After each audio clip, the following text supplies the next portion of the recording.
Замир Тургунбаев, Камчы Ташиев, мени бышырып жеңиз же атып салыңыз, бирок апама тийбеңиз. Сары айыл өкмөтүнүн башчысы Замирбек Тургунбаев УКМК төрагасы Камчыбек Ташиевке кайрылуу жасады. Төмөндө айыл өкмөт башчынын кайрылуусу толугу менен. Урматтуу УКМК төрагасы Камчыбек Ташиев, менин сизге кайрылуумдун себеби мен эмгек өргүүгө чыгып Кыргызстандагы дарыгерлердин көрсөтмөсү менен бизде аппараттар жок экен. Ден соолугума байланыштуу чет мамлекетке дарыланганы кеткемин.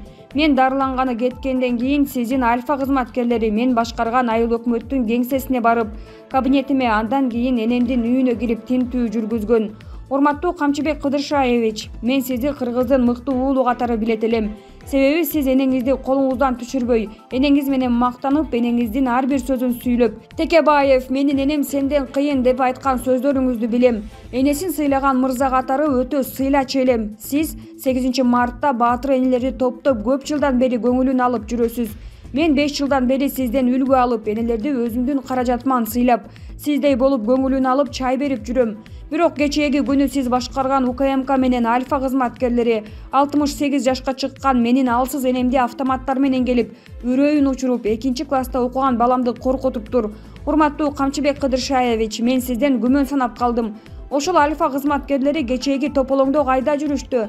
Сиз башкарган УКМК бүгүнкү күндө алсыз 68 жашка чыккан эне менен 2-класстагы окуган балага күчү чыгып калганбы?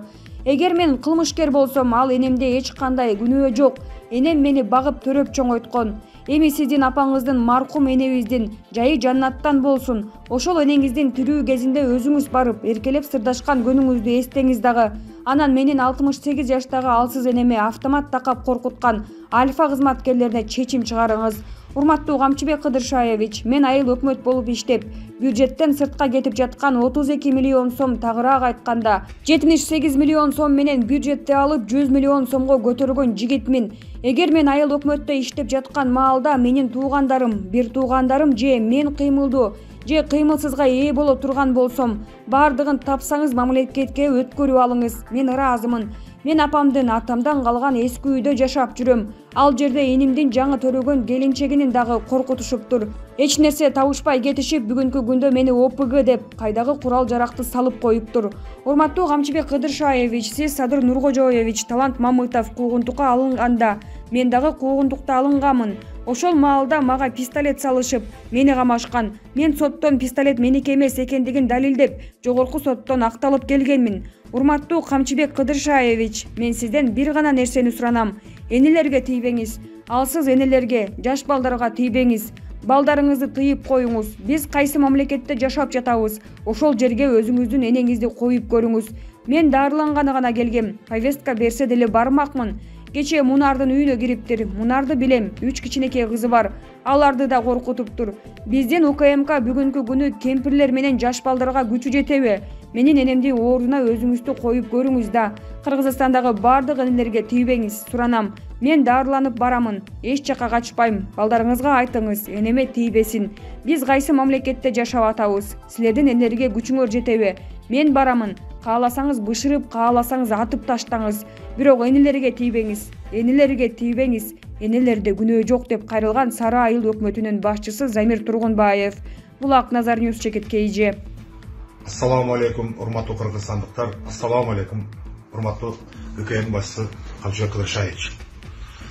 Мен Сары айыл өкмөтүнүн башчысы Тургунбаев Замирбек Жолболдуевич. Сизге кайрылуумдун себеби мен эмгек өргүүгө чыгып, Кыргызстандагы врачтардын көрсөтмөсү менен чет мамлекетте Кыргызстандан сырткары бизде аппарат жок экен, ошол жерге барып дарылан деген көрсөтмөсү менен дарыланганы бул жака келген. Мен келгенден кийин, мен кеткенден кийин Кыргызстандан сиздин альфа кызматкерлери менин башкарган айыл өкмөттүн кеңсесине менин кабинетиме барып тинтүү жүргүзүшүптүр. Андан кийин мен энемдин үйүнө кирип тинтүү жүргүзүшүптүр. Урматтуу Камчыбек Кыдыршаевич, мен сизди Кыргыздын мыкты уулу деп билет элем. Себеби сиз энеңизди колуңуздан түшүрбөй, энеңиз менен мактанып, энеңиздин ар бир сөзүн сүйлөп, Текебаев сенен кыйын деп айткан энем деген сөздөрүңүздү билем. Ушундай enесini сыйлаган мырза катары өтө катуу сыйлайсыздар. Сиз 8 мартта батыр энелерди топтоп көп жылдан бери көңүлүн алып жүрөсүз. Мен 5 жылдан бeri сизден үлгү алып, ушуну жакшы көрүп, 5 жылдан бeri ушул энелерди өзүм каражатыман, өзүм чөнтөгүмөн сиздей болуп чай берип көңүлүн алып жүрөм. Бирок кечеги күнү сиз башкарган ГКНБ Альфа кызматкерлери 68ге чыккан менин энемди алсыз кеше жакындан небересин жоготкон энемди маскачан кирип, автоматтары менен кирип, үрөйүн учуруп, коркутуп, үйдү тинтүүгө алышыптыр. 2 класстагы оккан баламды коркутушуптур. Урматтуу Камчыбек Кыдыршаевич, мен сизден күмөн санап калдым. Себеби энени сыйлаган адам bunday enege мамиле кылбайт болчу. Биздин Альфа кызматкерлери эмне, урматтуу Камчыбек Кыдыршаевич? Кечеги 4-октябрдын 5-октябрдын топтогунда кайда жүрүштү? Баткенде Чырчыгуда, Алжирде кайда жүрүштү? Террористтер жок, арды кармаганда кайда жүрүшүп? Сиз башкарган ГКНБ бүгүнкү күнү 68ге чыккан алсыз эне менен 2 класс окуган балдары гана күчү жетип калганбы? Эгер мен кылмышкер болгон болсом, ал энемде эч кандай күнөө жок.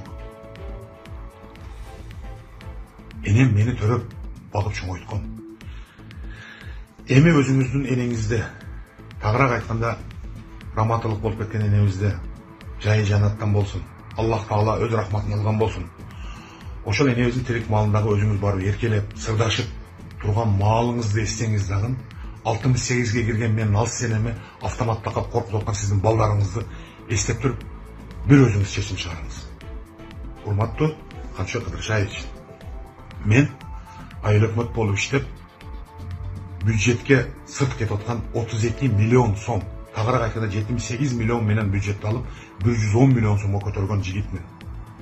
Эгер мен айыл өкмөттө иштеп аткан маалда менин туугандарым, бир туугандарым же мен бир кыймылдуу, кыймылсызга ээ боло турган болсо, мен бардыгын тапсаңыз мамлекет өткүзүп алыңыз.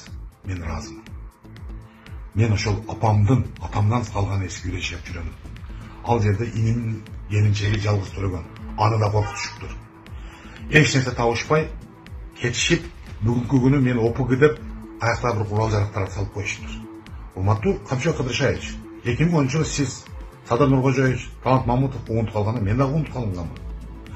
Ошол малда мага пистолет салып, мени камашкан. Мен бирок сотто өз актыгымы далилдеп, пистолет меники эмес экенин далилдеп, жогорку соттун актанып келген баламын.